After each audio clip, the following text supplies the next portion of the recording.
ನಮಸ್ತೆ ವೀಕ್ಷಕರೇ, mint news ನೆಟ್ವರ್ಕಿಗೆ ಸ್ವಾಗತ. ನಾನು ದಿವ್ಯಾ. ಬೆಂಗಳೂರಿನಲ್ಲಿ ಎಲ್ಲೋ ಒಂದು ಕಡೆ ಸದ್ದಿಲ್ಲದಂತೆ ಮತ್ತೆ ತಲೆ ಎತ್ತುತ್ತಿವೆಯಾ ಈ ರೇವ್ ಪಾರ್ಟಿಗಳು. ಈ ರೇವ್ ಪಾರ್ಟಿಗಳಲ್ಲಿ ಪ್ರತಿಷ್ಠಿತ ವ್ಯಕ್ತಿಗಳದ್ದೇ ಕಾರುಬಾರು. ಗೋಪಾಲ್ ರೆಡ್ಡಿ ಎಂಬುವರಿಗೆ ಸಂಬಂಧಿಸಿದ GR ರೆಸಾರ್ಟ್ ಅಲ್ಲಿ ಅಂದ್ರೆ ಫಾರ್ಮ್ ಹೌಸ್ ಅಲ್ಲಿ ಕಳೆದೆರಡು ದಿನಗಳಿಂದ ನಡೆಯುತ್ತಿದ್ದಂತಹ ಈ ರೇವ್ ಪಾರ್ಟಿ, ಇನ್ನು ಸಾರ್ವಜನಿಕರ ಮಾಹಿತಿ ಮೇರೆಗೆ ಈ ರೇವ್ ಪಾರ್ಟಿಯ ಮೇಲೆ ಪೊಲೀಸರು ದಾಳಿಯನ್ನ ನಡೆಸಿದ್ದಾರೆ. ಇನ್ನು ಈ ದಾಳಿಯಲ್ಲಿ ಅಧಿಕ ಅಂದ್ರೆ 100ಕ್ಕೂ ಹೆಚ್ಚು ಮಂದಿ ಹೊರ ರಾಜ್ಯದವರೇ ಇದ್ದಾರೆ ಎಂಬ ಮಾಹಿತಿ ಕೂಡ ಇದೆ. ತೆಲುಗು, ತಮಿಳು ನಟ ನಟಿಯರು, ಮಾಡೆಲ್ಗಳು, ರಾಜಕಾರಣಿಗಳು, ಸಾಫ್ಟ್ವೇರ್ ಇಂಜಿನಿಯರ್ಗಳು ಸಹ ಅಂದ್ರೆ ಆಲ್ಮೋಸ್ಟ್ 80ರಿಂದ 100 ಜನ ಇದ್ರು ಈ ಪಾರ್ಟಿಯಲ್ಲಿ. ಅವರೆಲ್ಲರೂ ಸಹ ಪ್ರತಿಷ್ಠಿತ ವ್ಯಕ್ತಿಗಳೇ ಅನ್ನೋ ಮಾಹಿತಿ ಕೂಡ ಇದೆ. ಈ ರೈಡ್ ಆದಂತಹ ಸಂದರ್ಭದಲ್ಲಿ ದಾಳಿ ಏನ್ ನಡೆದಿದೆ, ಈ ದಾಳಿಯಾದಂತಹ ಸಂದರ್ಭದಲ್ಲಿ ಮಾದಕ ವಸ್ತುಗಳು ಸಹ ವಶಪಡಿಸಿಕೊಂಡಿದ್ದಾರೆ.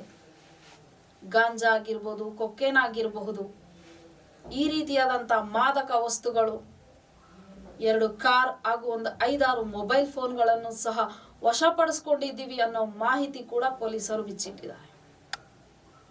ಇನ್ನು ನಮ್ಮ ರಾಜ್ಯದ ನಟ ನಟಿಯರ ಮೇಲೂ ಸಹ ಈ ರೀತಿಯ ಪ್ರಕರಣಗಳು ಸಹ ದಾಖಲಾಗಿತ್ತು.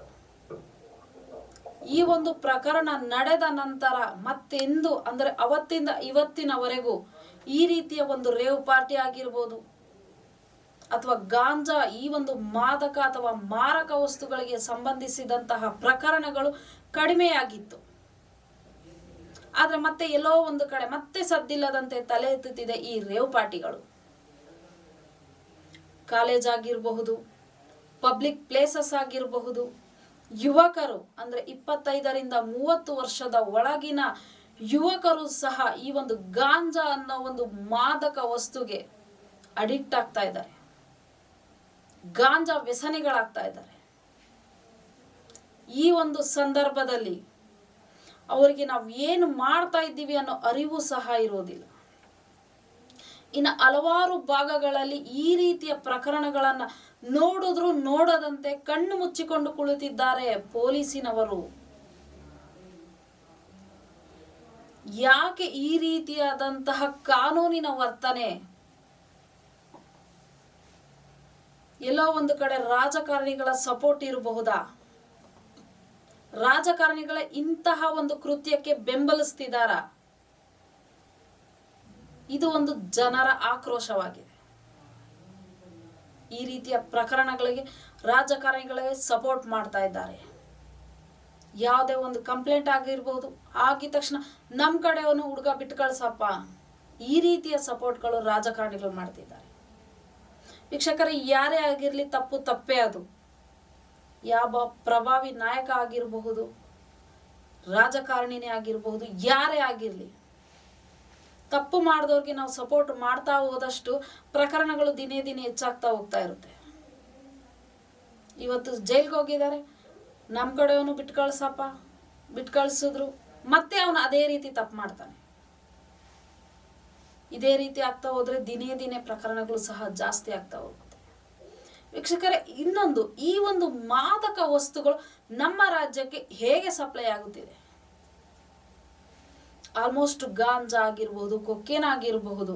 ಗಾಂಜಾ ಅಂದ್ರೆ ನಮ್ಮ ರಾಜ್ಯದಲ್ಲೂ ಸಹ ಎಲ್ಲೋ ಒಂದು ಕಡೆ ಕದ್ದು ಮುಚ್ಚಿ ಮಾತ್ರ ಬೆಳೆಯುತ್ತಿದ್ದಾರೆ, ಇಲ್ಲಿಗಲ್ ಆಗಿ.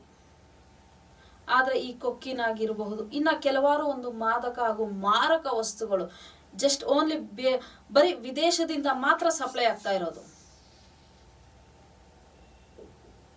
ಯಾವ ರೀತಿಯಾಗಿ? ಏರ್ಪೋರ್ಟ್ ಮುಖಾಂತರವಾಗಿ.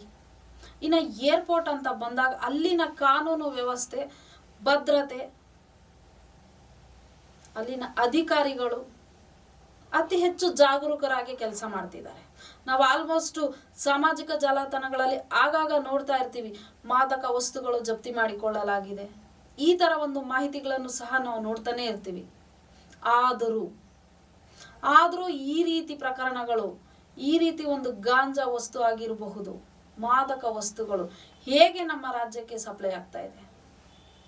ಗಡಿ ಭಾಗಗಳಲ್ಲಾಗಿರ್ಬಹುದು ಅಥವಾ ಏರ್ಪೋರ್ಟ್ಗಳಲ್ಲಾಗಿರಬಹುದು ಅತಿ ಹೆಚ್ಚು ಭದ್ರತೆ, ಇನ್ನೂ ಸಾಕಷ್ಟು ಭದ್ರತೆ ಬೇಕಾಗಿದೆ. ಸಾಕಷ್ಟು ಭದ್ರತೆಯನ್ನು ಒದಗಿಸಬೇಕು ನಮ್ಮ ಕಾನೂನು ವ್ಯವಸ್ಥೆ ಅನ್ನೋದು ಜನರ ಅಭಿಪ್ರಾಯ. ಇನ್ನು ಯುವ ಸಮಾಜ ಅಂತ ಬಂದಾಗ ಎಲ್ಲೋ ಒಂದು ಕಡೆ ಯುವ ಸಮಾಜ ನಾಶವಾಗ್ತಿದೆಯಾ?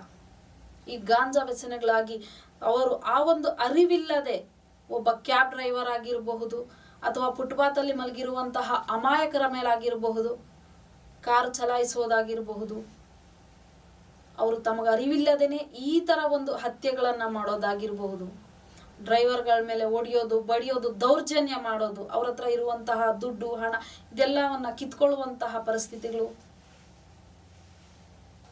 ಈ ರೀತಿಯ ಪ್ರಕರಣಗಳು ಸಹ ಹೆಚ್ಚಾಗ್ತಾನೆ ಇದೆ. ಇನ್ನು ಹೆಣ್ಣು ಮಕ್ಕಳ ಹತ್ಯೆಗಳು ಸಹ ಈ ಒಂದು ವ್ಯಸನಗಳು ಗಾಂಜಾ ಸೇವನೆ ಮಾಡಿರ್ತಾರೆ ಅವರು, ಆಗ ಅವರಿಗೆ ಅರಿವಿಲ್ಲದಂತೇನೆ ಹೆಣ್ಣು ಮಕ್ಕಳ ಮೇಲೆ ಲೈಂಗಿಕ ದೌರ್ಜನ್ಯ ಆಗಿರ್ಬೋದು ಅಥವಾ ಹೆಣ್ಣು ಮಕ್ಕಳ ಹತ್ಯೆ ಆಗಿರ್ಬೋದು. ನಾವು ಆಲ್ಮೋಸ್ಟ್ ಈಗ ನೋಡ್ತಾ ಇದ್ದೀವಿ, 1 ತಿಂಗಳಿಂದ ಇದು 3 ಪ್ರಕರಣಗಳನ್ನು ಸಹ ನಾವು ನೋಡಿದ್ದೀವಿ.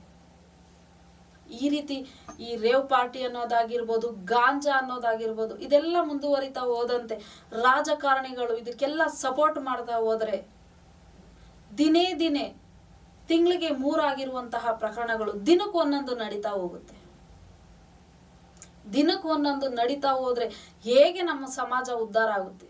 ನಮ್ಮ ಸಮಾಜವನ್ನ ಸರ್ಕಾರ ಆಗ್ಲಿ ಕಾನೂನಾಗ್ಲಿ ಯಾವ ರೀತಿಯಿಂದ ಕಾಪಾಡ್ತಾರೆ?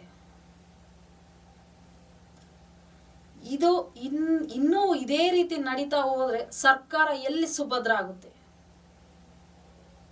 ವೀಕ್ಷಕರೇ, ನಾನು ಹೇಳೋದಿಷ್ಟೇ, ಈ ಒಂದು ಏನು ಗಾಂಜಾ ಅನ್ನೋದಿದೆ ಅಥವಾ ರೇವ್ ಪಾರ್ಟಿಗಳು ಅನ್ನೋದಿದೆ, ಇದು ಆದಷ್ಟು ಕಡಿಮೆ ಆಗಬೇಕು, ಮತ್ತೆಂದು ತಲೆ ಎತ್ತದಂತೆ ಇದು ಸಂಪೂರ್ಣವಾಗಿ ನಿಲ್ಲಬೇಕು. ಕಾನೂನು ವ್ಯವಸ್ಥೆ, ಸರ್ಕಾರ ಇನ್ನಷ್ಟು ಸುಭದ್ರವಾಗಬೇಕು, ಇನ್ನಷ್ಟು ಭದ್ರತೆಯನ್ನ ನೀಡಬೇಕು. ಈ ರೇವ್ ಪಾರ್ಟಿ ಮುಚ್ಚಿ ಹೋಗಬೇಕು, ಆ ರೀತಿಯಾಗಿ ಭದ್ರತೆಗಳನ್ನ ನೀಡಬೇಕು ಅಂತ ನಮ್ಮ ಚಾನಲ್ ವತಿಯಿಂದ ಮನವಿ. ಇದಾಗಿತ್ತು ಈ ಕ್ಷಣದ ಸುದ್ದಿ. ನಿರಂತರ ಸುದ್ದಿಗಾಗಿ ನೋಡ್ತಾ ಇರಿ ಮೆಂಡು ನ್ಯೂಸ್ ನೆಟ್ವರ್ಕ್. ಮೆಂಡು ನ್ಯೂಸ್ ನೆಟ್ವರ್ಕ್, ಸತ್ಯದ ಕನ್ನಡಿ.